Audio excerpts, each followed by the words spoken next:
जय हिंद दोस्तों, वंदे मातरम।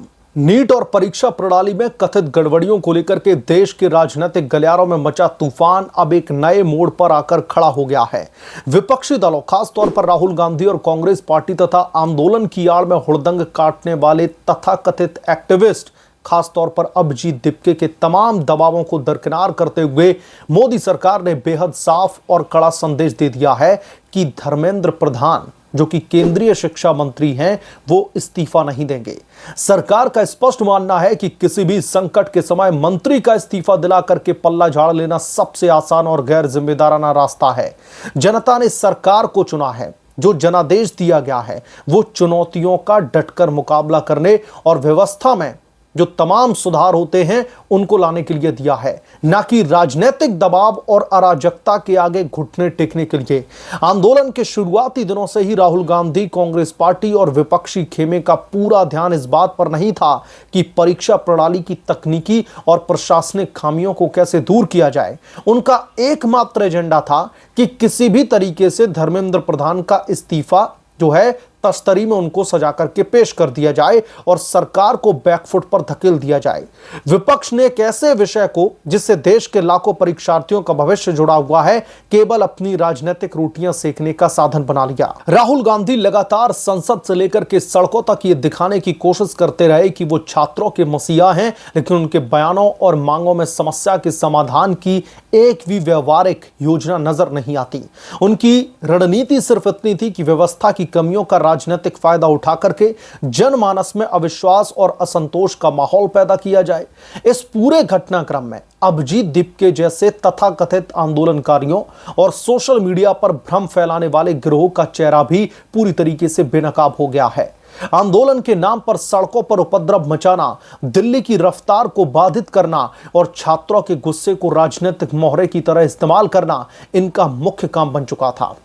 जब वार्ता की मेज पर समाधान खोजने के बजाय केवल यह शर्त रख दी जाए कि इस्तीफा नॉन नेगोशिएबल, यानी कि समझौता नहीं है, इस्तीफा तो देना ही पड़ेगा, तो समझ लेना चाहिए कि मकसद परीक्षा सुधार नहीं बल्कि व्यवस्था में अराजकता फैलाना है।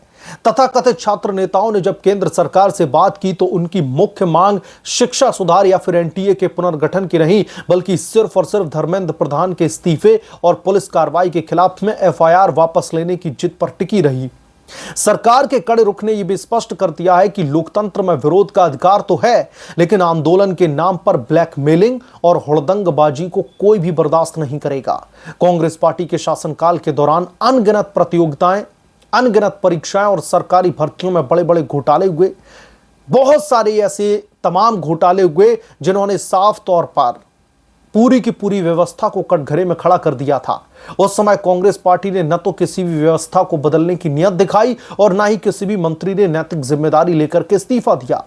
आज जब मोदी सरकार समस्या की जड़ तक जाकर के पर्चा लीक माफियाओं के खिलाफ में सख्त कानून ला रही है और जांच एजेंसियों से कड़ी कार्रवाई करवा रही है, तो राहुल गांधी और उनकी पार्टी रचनात्मक सहयोग देने के बजाय संसद की कार्रवाई ठप्प करने में लगे हुए हैं। लगातार चुनावी हार झेल रही कांग्रेस पार्टी को लगता है कि युवाओं के असंतोष को हवा देकर के वो अपनी राजनीतिक जमीन तलाश सकते हैं, लेकिन देश का युवा अब समझदार है। वो बहकावे में आने वाला नहीं है। वो देख रहा है कि कौन वास्तविक सुधार ला रहा है और कौन केवल राजनीति कर रहा है। सरकारी सूत्रों से जो बात कही गई है वो बेहद ही प्रशासनिक परिपक्वता को दर्शाती है। इस्तीफा देना भागने का सबसे आसान तरीका है। यदि हर विवाद पर मंत्री इस्तीफा देने लगे तो इसमें मूल समस्या कभी हल नहीं होगी। अगला मंत्री आएगा, वो फिर से पुरानी व्यवस्था को समझने में समय बिताएगा और इस बीच पेपर लीक करने वाले माफिया और संगठित अपराधी अपने नेटवर्क को और मजबूत कर लेंगे। धर्मेंद्र प्रधान को पद पर रख करके सरकार ने संदेश दिया कि जिन्होंने इस व्यवस्था को देखा है वही इसके जवाबदेह हैं और वही इसे ठीक करके देंगे। सरकार अब संसद में एक ऐतिहासिक विधेयक पेश करने जा रही है, जिसके तहत पेपर लीक में शामिल अपराधियों के खिलाफ में भारी जुर्माना, संपत्ति जब्त करने और लंबी जेल की सजा का कड़ा प्रावधान होगा। नीट विवाद पर सरकार का यह रणनीतिक रुख भारत की राजनीति में एक मील का पत्थर साबित होगा। इसने यह साफ कर दिया है कि सड़क पर उतर करके नारेबाजी करने, सोशल मीडिया पर टूलकिट चलाने और विपक्षी नेताओं के राजनीतिक एजेंडे से नीतियां तय नहीं होंगी। विपक्ष और राहुल गांधी को यह समझना होगा कि छात्रों के नाम पर देश को गुमराह करने और व्यवस्था में अराजकता फैलाने की कोशिशें अब कामयाब नहीं हो सकती। मोदी सरकार का यह साहसिक कदम यह साबित करता है कि असली नेतृत्व वो है जो विवादों के शोर के बीच भी देश के छात्रों के भविष्य के लिए स्थायी और पारदर्शी समाधान खोजने के प्रति संकल्पबद्ध रहे, न कि ये कि कुछ चंद लोग आकर के हुड़दंग काटते हैं दिल्ली की सड़कों पर और उन्हें लगता है कि सरकार उनके दबाव में आकर के इस्तीफा दे देगी, सरकार उनके दबाव में आकर के अपने मंत्री को ही मंत्रिमंडल से बाहर कर देगी। लेकिन यहां पर समझने वाली बात यह है कि इस सरकार को 140 करोड़ जनता का समर्थन हासिल है। 140 करोड़ जनता ने जनादेश दिया है और कुछ हजार लोग या फिर कुछ 100 लोग आकर के सड़कों पर उतरते हैं और वो इस तरीके से हुड़दंगबाजी करके, बहुत ही घटिया स्लोगन्स का इस्तेमाल करके, प्रधानमंत्री नरेंद्र मोदी को गालियां दे करके, पब्लिक प्रॉपर्टी को डैमेज करके, पुलिस प्रशासनिक अधिकारियों के ऊपर पत्थर चलाकर, उनके ऊपर लाठी चलाकर, उन्हें लहूलुहान करके अगर वो चाहते हैं कि धर्मेंद्र प्रधान का वो इस्तीफा ले लेंगे, तो केंद्र सरकार ने ये पूरी तौर पर स्थिति साफ कर दी है कि धर्मेंद्र प्रधान का इस्तीफा किसी भी कीमत पर नहीं होगा। अब जो कॉकरोच जनता पार्टी का मुखिया है अभिजीत दिपके, जिस तरीके से उसने इस पूरे के पूरे आंदोलन को कहीं ना कहीं अभी भी ज्वलंत बनाने की कोशिश की है, क्योंकि सोनम वांगचुक ने साफ तौर पर अनशन तोड़ दिया है और सोनम वांगचुक ही थे जो छात्रों के लिए धरना प्रदर्शन करने के लिए बैठे थे। हंगर स्ट्राइक उन्होंने शुरू करी थी। सोनम वांगचुक के बैनर तले इस जो ये दिपके, अभिजीत दिपके, इसने उन तमाम विपक्षी नेताओं को उस मंच पर लाकर के खड़ा कर दिया, उन तमाम सनातन विरोधी चेहरों को उस मंच पर लाकर के खड़ा कर दिया जिनकी आंखों में ये धर्म, ये सरकार, हिंदुत्व तो खटकता है। आपने देखा होगा किस तरीके से एक के बाद एक ऐसे स्टेटमेंट आए जहां पर सनातन धर्म को कटघरे में खड़ा कर दिया गया, जहां पर हिंदू धर्म पर सवाल खड़े किए जाने लगे। प्रदर्शन शुरू हुआ था नीट परीक्षा में हुई धांधली पर नकेल कसने के लिए, लेकिन धर्म के ऊपर जिस तरीके की टिप्पणियां की गई ये वाकई में शर्मनाक है। और कॉकरोच जनता पार्टी के वो तमाम कॉकरोच जिन्होंने दिल्ली की सड़कों पर हुड़दंग काटा, उनका भी हिसाब किताब किया जाएगा। दिल्ली पुलिस पूरा इंतजाम कर रही है उनके खिलाफ में ये कार्रवाई करने के लिए।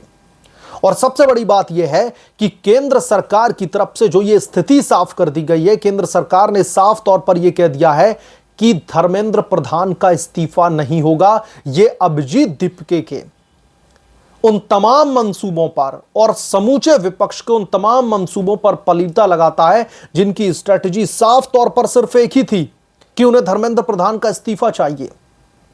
सरकार की जिम्मेदारी थी, जैसा कि दिल्ली हाईकोर्ट ने भी साफ कहा था, कि सोनम वांगचुक जो हंगर स्ट्राइक कर रहे हैं, सोनम वांगचुक की हंगर स्ट्राइक के दौरान उन्हें किसी भी तरीके की स्वास्थ्य संबंधी समस्याएं पैदा ना हो, उनकी जिंदगी की जिम्मेदारी केंद्र सरकार की है और केंद्र सरकार ने उस जिम्मेदारी को बखूबी निभाया भी। बाकायदा जेपी नड्डा बार बार पहुंचे सोनम वांगचुक से बात करने के लिए, सोनम वांगचुक से बात होती है, उनका जो इतने दिनों से जो हंगर स्ट्राइक चल रही थी उनको मनाया जाता है, उनको भरोसा दिलाया जाता है कि हम इसमें जो शिक्षा प्रणाली हमारी है उसे हम ठीक करने की पूरी कोशिश करेंगे। पूरी उन्होंने पारदर्शिता के साथ में सोनम वांगचुक की हंगर स्ट्राइक को उनकी सहमति के साथ में तोड़वाया। और जब यह हंगर स्ट्राइक खत्म हो गई है, फिर भी जो ये कॉकरोच हैं ये दिल्ली की सड़कों पर फुदक रहे हैं। और जब केंद्र सरकार ये साफ कर चुकी है कि वो धर्मेंद्र प्रधान का इस्तीफा नहीं दिलवाएंगे, तो मुझे लगता है कि अब इन कॉकरोचों को भी इनकी जिस तरीके से जो अशांतिपूर्ण आंदोलन को एक तरीके से हवा दी गई, पब्लिक प्रॉपर्टी को डैमेज किया गया। और मेरी भी सरकार से मांग है कि आप कब तक मूक दर्शक बने रहेंगे।